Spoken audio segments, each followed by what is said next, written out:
What's up, everybody? My name is Dell. This is Dell on Movies. Thanks for hanging out with me. And if you've been here before, thanks for hanging out with me again. And if you saw my video a few weeks ago, you know that I'm treating March as an occasion to watch martial arts movies, and therefore have christened it Martial Arts. Maybe I could have come up with something better, but anyway, I just wanted to check in with you guys and let you know what I've been up to the first half of Martial Arts Madness. So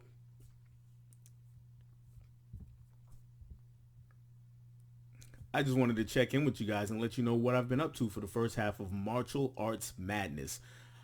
It's been a little bit of a slow start. The second half is gonna pick up some, but I did get to watch a little more than a handful of martial arts movies so far this month. So let's go ahead and take a look at what I did spend some time with. The first movie is this one right here, Bangkok Revenge. And this movie, guys, I'm going to move a little bit closer so you can get a good look at it. This movie here, you're getting a good look at it because it's going away. This was not good at all. It was not a good way to start off the month. Or instantly had me just rethinking my decision to do to rewatch, to watch as many martial arts movies as I can. The story pretty much, it's fine. It's a martial arts story. We got this guy right here on the back. His parents get killed when he's really young, and he's taken in by a martial arts master, and who teaches a Muay Thai master in particular. His parents get killed when he's really young, and he is taken in by a Muay Thai master, and that guy just molds him into the ultimate killing machine. And of course, he's got to go get revenge for his parents. Well, all that's great, except for one thing. The martial arts, the fighting in this movie is so bad, so over edited. You can't see anything. So it definitely suffers from that early 2000s. I think this was 2003, 2005. I'm taking a look here. 2012 is what the disc is, but I think it came out before that. But even if it didn't, it doesn't matter. The editing is just crazy in this. And it's one of those where, yeah, one punch requires 4 or 5 cuts, and then a kick is 6, 7, or 8 cuts before the blow actually lands or supposed to land, and you can barely see anything that's happening. And I don't understand. I lived through that time, the early 2000s, where they were just cutting up everything crazily, and Marvel still does it. But it just drives me insane, and it's probably never been worse than it is in this movie right here. Yeah, this one is just gonna go away because it is horrible. The guy, our leader, our lead character, I should say, from the scenes we do actually get to see something, which is training scenes. He looks like he can handle himself, but the editor was just on crack or something, and he just went crazy in post. And yeah, this movie is just it's crap. It's going away. So let's actually get to a good movie, and that is this one right here, Dragons Forever. This one I picked up at Orbit DVD a few weeks ago. Recommended by my man Ryan from Movies with Ryan. Thank you again. And in this movie, obviously you can see our friend Jackie Chan on the cover. Jackie plays a lawyer, and who's hired by a shady company who's basically dumping toxic waste or something similar to that, and he's basically their lawyer, and he's defending them. And then he kind of gets wind of some other things that are happening, and well, he has a change of heart, but he's still their lawyer, so he has to do things in a kind of roundabout way. But that roundabout way, of course, includes lots and lots of fighting. And Sammo Hung, I'm not sure if you can see him on the cover here. He is right there next to Jackie, and lots of guys that are all in a lot of Jackie Chan movies. And it is a lot of slapstick comedy that is outside of the fighting. It's a lot of slapstick comedy, a lot of Buster Keaton kind of comedy there. And then they get to the fighting scenes, and it is just lots and lots of fun. My one complaint with this movie, well, I actually have 2 complaints with this movie. My one complaint is that you can tell that at least to my eyes, it looks like the camera's been sped up just a little bit. It looks like the camera's a little bit, so they look a little unnatural sometimes fighting because they're just moving so fast. And it's not like not like a Bruce Lee kind of fast. It's just it's unnatural. It looks like I said, the camera's been sped up a little bit, but it's still loads of fun watching things happen because it's not been like it's not ridiculous. Not like Keystone Cops fast. It's not that fast. The other complaint was there was one scene, the final during the final battle, during the final big scene. Jackie Chan, he's fighting the big bad, and there's for a split second, not a split second actually, you can pretty clearly see that it's not Jackie Chan doing this crazy kick in this fight. And at that point, it felt like my whole life was a lie because Jackie Chan does all of his own stunts except that one. At least that's the only one I've ever seen that wasn't Jackie Chan, and that kind of hurt a little bit.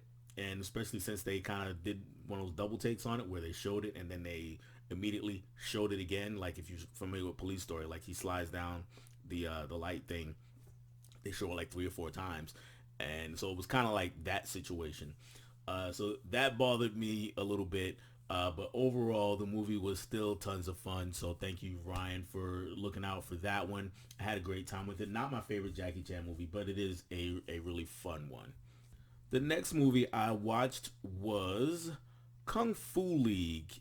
And this one, I had no idea what to expect with this movie. I mean, I thought it was just uh, pretty straightforward kung fu movie with a tournament is the way the trailer kind of sets it up. So that's what I thought I was getting. And there is a tournament, but it's like way at the end of the movie, barely there, and it's kind of it serves as the finale, but that is the least important part of this movie.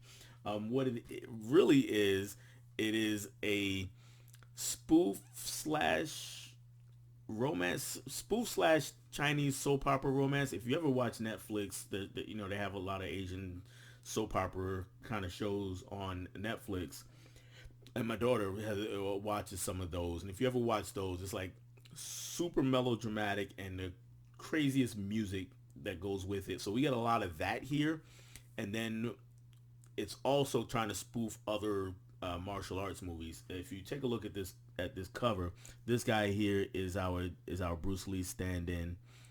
This guy over here, he is our. I'm trying to remember who he's supposed to be. But let me get to the other side. He's our Jet Li stand-in, and this guy here is our Donnie Yen, and you can see them again on the back, and they have different names. They're not actually called that, but throughout the movie and with some of the gags, you clearly get to see that that's who they're supposed to be. So I wasn't prepared for that, and then once I settled into it, it got better. At first I was like, what is this nonsense, get rid of it. But like I said, it got better as I settled into what the movie was trying to do with that. And some of the fight scenes were kind of fun. It's not to the level of a Kung Fu Hustle kind of comedy. It's not that good, but it was a fun watch. It was interesting. I will keep it around. So yeah, uh, I'm curious if anybody has seen this, if they what they think of it, or if you watch it in the future, let me know what you think of it. But the next few watches came from this box set. I bought this box set when it came out a couple of years back, and some of the movies I've seen, actually most of the movies I've seen, but I haven't seen them since I was like 10. And that is a really long time ago. If you have any idea how old I am, I'm not going to say it in this particular video, but it is on the internet somewhere for you to find. And I'm just kind of opening up and gonna go through and show you the ones that I watched from this set. Again, this is the inside. It's a big booklet, and the DVDs. I'm terrible. Good Lord, they're Blu-rays. But they sit in their own sleeve over here. And the first one I did watch is King Boxer. King Boxer is also known by Five Fingers of Death. I think I like that name more. That's the American name. But yeah, King Boxer is the actual title of the movie. And we got our main character in the movie here. And he's he wants to be a better martial artist. He joins a martial arts school trying to get better, and of course there's some competition, and there's a gang terrorizing the town, so he's got to go to work. And King Boxer was just outstanding. It was an excellent watch. So that definitely kept me on a roller coaster. We're going up and down. We're going up and down as far as the quality of these movies is going. The next two movies I watched are both on this single disc right here. Challenge of the Masters and Executioners from Shaolin. Challenge of the Masters.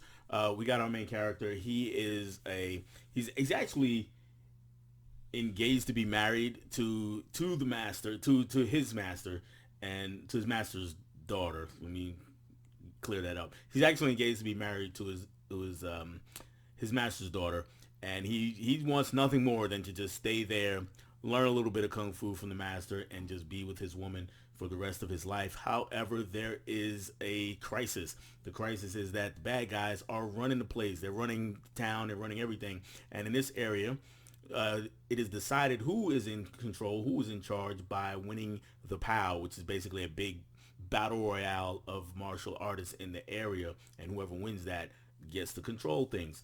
Well, the master's tired of the bad guys doing it, so he says, you know what, look, first I'm kicking you out. You are not going to marry my daughter. You are going to become the kung fu master.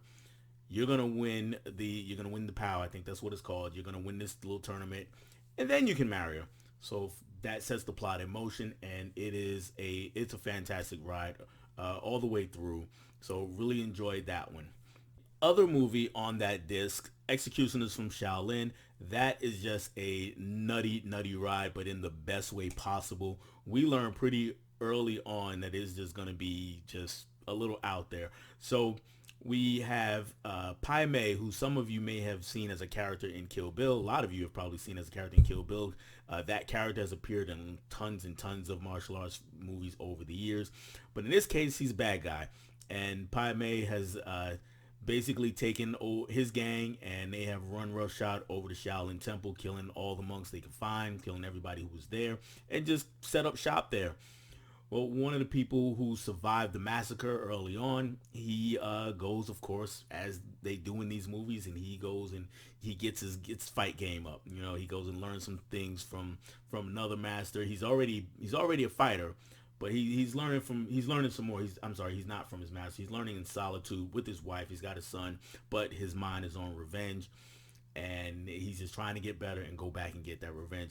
And it sounds pretty straightforward, and it's pretty straightforward, but it does twist towards the end, and it's a fun ride. We get a lot of training montages, and we get a lot of fighting, and the fighting. Here's what really sets the fighting apart from most other movies. Pai Mei in this movie, he he has a weak spot. However, it moves around his body from depending on the time of day, so you never know where you can actually hit him to hurt him. That's one part, and then the other part is if you hit him in his genitalia, if you kick him down there, he can actually grab your foot. Don't ask me how the science on that works, but he can grab your foot and then basically commence to wailing on you with his fist, and it's all kind of crazy, and I love it. Again, this is another one I had a really good time. We also get the wife of our main character in this movie. She is a very good martial artist in her own right, and what she is able to do, though she spends a lot of time early on, she fights a lot, and then she's a housewife slash mom for a lot of the movie. But what she can do does come into play to the movie, and I appreciated that. So that is Executioners from Shaolin. The last movie that I watched is one that I don't have. I said, you know what? Let me mix in an American movie. And what haven't I seen even a really long time or never at all? And it occurred to me that though I'm very familiar with Cynthia Rothrock, I've seen tons and tons of clips of Cynthia Rothrock. I really haven't seen a ton of her movies in full. So I decided to change that, and I put on Lady Dragon. If anybody else wants to see it, it is on YouTube actually. And Lady Dragon, again, typical martial arts plot, regardless of which hemisphere it comes from. In this case, her husband was gunned down on their wedding day, and it's all B movie, and he's all bad actor. So that was unintentionally hilarious scene of him getting killed. But anyway, that sets in motion her plan for revenge. She's got to get the bad guys, and the bad guy, of course, is in control of all sorts of things. He's got mainly a prostitution ring, he's got a drug ring, and he's got all those things. And she decides to go undercover and try to work for him and get to him to get her revenge that way. She is already a fighter. We already know this because at the very beginning of the movie, she shows up. She's having she basically underground brawls for money. She does that, and then she does some more training throughout the movie. And yes, there's lots of fighting. So it's a fun movie to watch. It's not really a good movie. It's a fun movie to watch. So I don't have any real complaints on that. My one thing I do want to complain about is the same thing from Dragons Forever, is that the camera seems sped up a little bit, so it feels a little unnatural how fast everybody is moving in this movie. But other than that, it's a pretty solid movie, pretty fun to watch. Cynthia Rothrock, not the greatest actress in the world, but she's very capable as a martial artist. And if anybody who happened to be involved in Bangkok Revenge is watching, go watch Lady Dragon just to see how simple it is to film a fight scene. Find someone who can actually do martial arts, pull the camera back, and let it sit there. That's it. That's really all you have to do. If you want to be dynamic, you can do some other things, but understand that editing it to within an inch of its life is not the way to go. Pull the camera back, or do things that will intensify or magnify the action, not chop it into little bitty pieces until there's almost nothing left to grab onto. But anyway, Lady Dragon, fun watch. That's what I've been watching so far, the first half of Martial Arts Madness. I'm going to try to step up and watch a bunch more in over the next week and a half, 2 weeks, to finish out the month strong. And I should be able to do that because I got some days off next week. So if you're watching this will be the last week of March of 2024 that I have all that week off. So I'm going to try to fit in a bunch more. Check in with me at the end of March and see how many I did get in. Like, comment, subscribe, do all the YouTube things. And if you're watching martial arts movies with me, let me know what you've been watching. I'd love to discuss those. That's all I have for you on this one. I'll catch you on the next one. Bye.